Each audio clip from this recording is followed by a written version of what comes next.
Untuk mengetahui bagaimana lanjutan proses hukum yang dikenakan terhadap mahasiswi ITB terkait meme Presiden Prabowo dan Presiden ke-7 Joko Widodo, kita saat ini sudah bergabung dengan Ketua Komisi 3 DPR RI fraksi Gerindra, Habibur Rahman, sudah juga bergabung kuasa hukum dari mahasiswi ITB, Arif Wampasena, dan Arianto Sutadi, penasihat ahli Kapolri. Selamat malam Bapak-Bapak.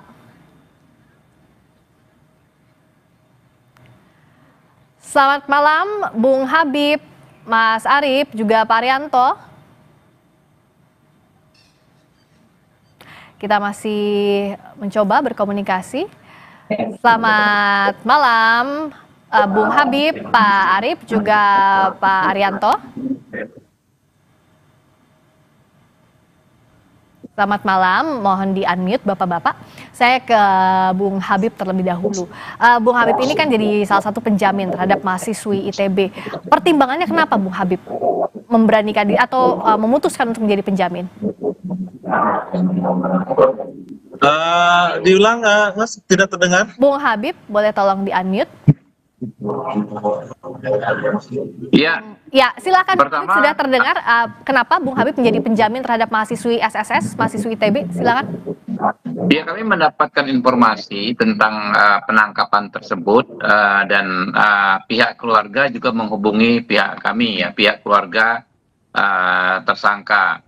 Kami pelajari kasusnya, memang kalau pemenuhan unsur delik itu terpenuhi, ya, membuat gambar yang tidak senonoh, ya, sebagaimana diatur pasal 27 Undang-Undang ITE, membuat, mendistribusikan, mentransmisikan, kalau unsur delik terpenuhi. Tetapi dari informasi yang saya dapat dari keluarga, maupun saya juga cek ke Pak Kabariskim dan Pak Wakabariskim, ini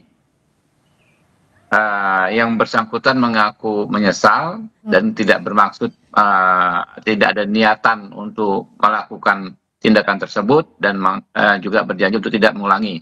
Nah, saya pikir ini sangat tepat untuk, ya, diterapkan yang namanya restoratif justice. Nah, jalannya dengan pertama-tama ditangguhkan dulu penahanan, ya. Dan ternyata apa yang saya coba usulkan tersebut sudah lebih dahulu oleh teman-teman penyidik diimplementasikan, ya. Teman-teman penyidik kemudian memberikan penangguhan penahanan dan menyatakan bahwa yang bersangkutan, ya, adik mahasiswi ini untuk dibina oleh kampusnya, Institut Teknologi Bandung, serta keluarganya, ya. Jadi judulnya memang penangguhan penahanan, tetapi menurut kami arahnya memang penyidikannya sangat mungkin akan dihentikan, ya, karena yang bersangkutan diberikan kesempatan untuk dibina dan menjalani kuliahnya. Jadi itu alasan kami, ya, bersedia memberikan jaminan, ya, sebagai Ketua Komisi 3 ya, dalam perkara ini. Oke, jadi saat ini sudah dipastikan bahwa status mahasiswi ITB itu penahanannya ditangguhkan, meskipun belum dihentikan kasusnya, tapi by proses menuju ke sana. Kalau tadi Bung Habib bilang, nah berikutnya proses pembinaannya seperti apa, termasuk apakah masih ada peluang delik aduan, karena kan pasal yang digunakan ada 45 dan 51 juga Undang-Undang ITE, tapi kita bahasnya usai kumandang azan maghrib bagi wilayah Jakarta dan sekitarnya. Kami segera kembali. Selamat menunaikan ibadah maghrib bagi Anda yang menjalankan, khususnya di wilayah Jakarta dan sekitarnya.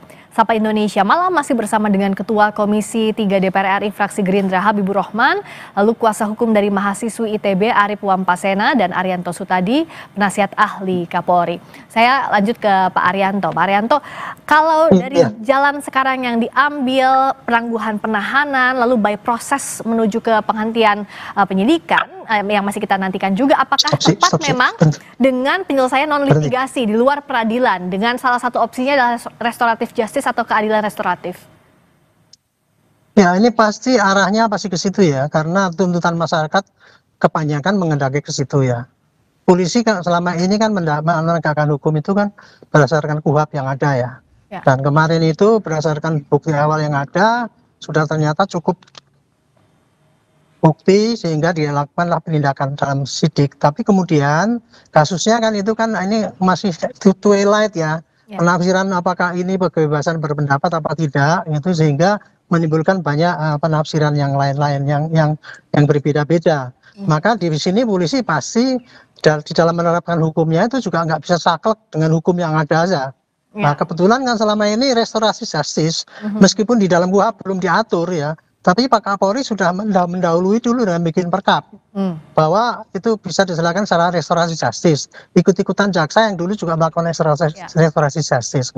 Nah, kemarin ini dengan penerapan seperti itu, kemudian dari Bapak DPR, kemudian menganjurkan untuk dibina, kemudian dari Presiden sendiri untuk dibina, itu kalau saya itu memenuhi kriteria untuk perkara-perkara ini diselesaikan secara restorasi justice. Karena kriteria restorasi justice itu adalah kasusnya itu yang penting selesai dengan pengembalian pemulihan korban. Dan kemudian ada maaf daripada pelaku. Dan kemudian lingkungan juga mengamini gitu. Nah, ini semua kan udah klop. Dari DPR juga mengamini itu dibina, kemudian dari juru bicara Presiden juga demikian, pelaku juga sudah minta maaf, menyesali dan sebagainya. Dan kemudian lingkungan kan juga masyarakat menghendaki seperti itu. Nah, hanya pesan saya ya, ini dilakukan memang tuntutan masyarakat bisa kayak gitu. Walaupun KUHP kita belum menjamin yang restoratif justice ini. Maka mudah-mudahan ini Pak Habib, saya laporan ini, mudah-mudahan KUHP kita itu nanti betul-betul berubah menjadi KUHP yang dilandasi pada asas restorasi justice secara total itu. Gitu. Nah, jadi kayak gini polisi tidak mengambil kebijakan, tapi sesuai dengan hukum yang berlaku bisa melakukan itu. Gitu. Oke, jadi itu opsi bisa dilakukan. Saya ke Pak Arief dulu. Ya. Pak Arief, kondisinya saat ini sudah di mana tersangka mahasiswi ITB ini? Posisinya sudah di mana dan apa saja komunikasi terakhir yang dijalin dengan Polri, dengan juga ITB? Kelanjutannya akan seperti apa, Pak Arief? Oke, baik. Terima kasih. Pertama-tama saya ingin mengucapkan terima kasih dulu ke Pak Habibur Rahman sebagai Komisi 3 dan sebagai penjamin. Ya. Untuk Ananda SSS, beliau sudah di dalam keadaan sehat. Terus terkait dengan penyidik agar perkara ini bisa diakhiri ya dengan langkah-langkah upaya hukum yang sesuai. Saya itu aja informasinya. Pak Arief, tampaknya komunikasi. Iya cukup, Ibu. Iya Pak Arief, suaranya tadi sempat terputus. Kita perbaiki dulu komunikasinya ya. Sambil menunggu saya ke Pak Habib dulu.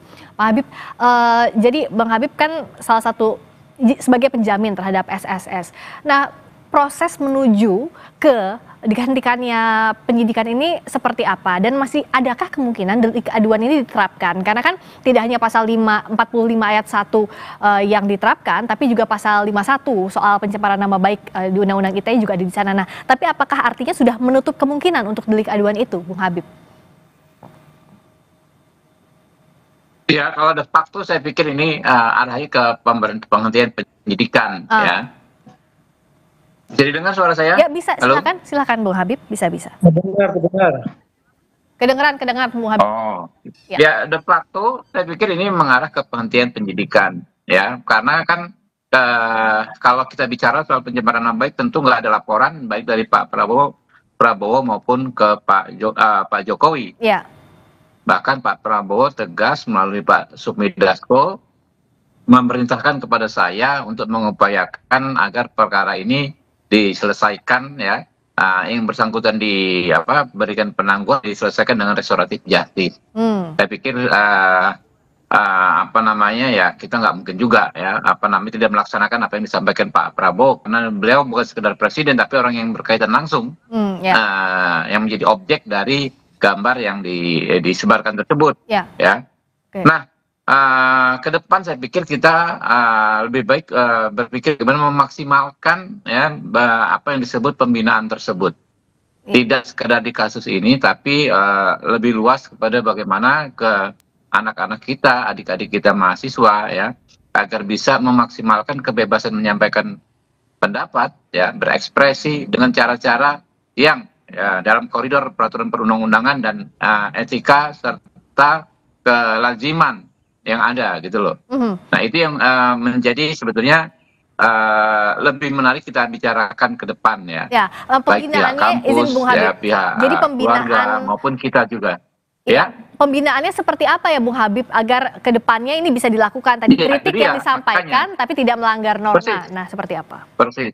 Ya, ya. Kalau prinsipnya kan sama kita ya. Kita tentu kita harus menjamin kebebasan menyampaikan pendapat, menyampaikan kritik. Tapi kan batasannya yang jelas adalah norma undang-undang, ya. Undang-undang itu kan apa namanya aturan yang tertulis. Nah, aturan tertulis itu merupakan penyerapan dari nilai-nilai yang memang Ya. selama ini juga ada di sekitar kita. Intinya sih kalau mau sederhananya ya kan, Oke. kita ini kan kalau nggak mau diganggu kita jangan mengganggu. Kalau nggak mau istilahnya kita nggak nyaman nama kita dicemarkan, foto kita dibikin meme, ya tentu kita jangan melakukan hal yang sama terhadap orang lain, terhadap siapapun. Itu yang sederhananya saja. Ya, kalau dari Pak Arianto, pembinaan yang tepat seperti apa ya? Kan kalau sudah kejadian, pasti akan ada proses hukum dulu dalam kasus ini misalnya. Barulah restoratif justice, barulah kita bicara soal ultimum remedium jika itu jadi opsi, atau pidana adalah opsi terakhir. Tapi sebenarnya pembinaan yang bisa kontekstual seperti apa ya Pak Arianto? Ya, ini masalahnya kan kebebasan berpendapat ya. Setelah reformasi itu kebebasan berpendapat itu dijamin. Nah, tetapi menyampaikan pendapat itu juga ada batas-batasnya supaya tidak mengganggu ketertiban. Makanya itu diatur nggak boleh lebih, kalau demo itu ya nggak boleh lebih jam 6 dan seterusnya. Kemudian sama juga kalau membuat itu ya kritik-kritik itu jangan sampai itu istilahnya masuk di dalam apa yang diuraikan di dalam undang-undang larangannya, yaitu misalnya menghina orang, mengujar kebencian, kemudian berisi apa yang asusila dan sebagainya itu. Nah, pembinaannya ya ITB harusnya ya mengarahkan pada mahasiswanya atau pemudanya semua itu kalau ngasih kritik yang pakai aturan sehingga tidak melanggar hukum-hukum yang berlaku. Sekarang ini masalahnya masih berlaku tuh Bu.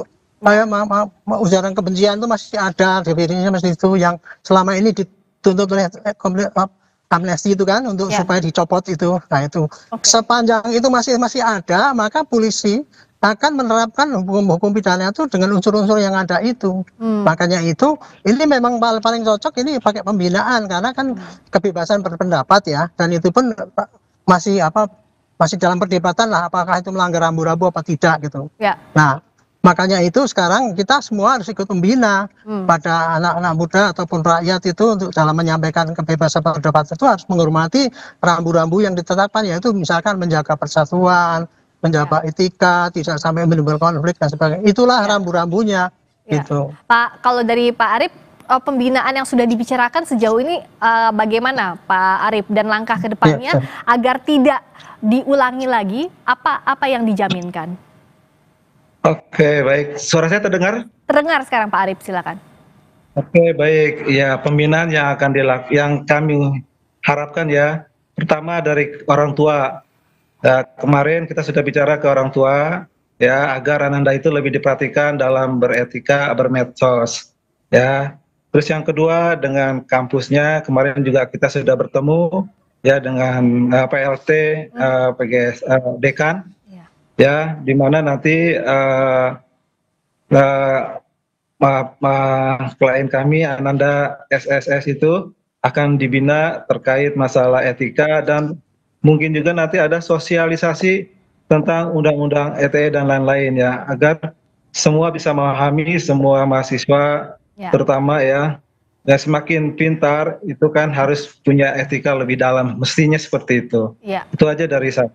Ya, ruang kritik tentu dibuka tapi bebas, bukan berarti bablas, itu yang harus diawasi.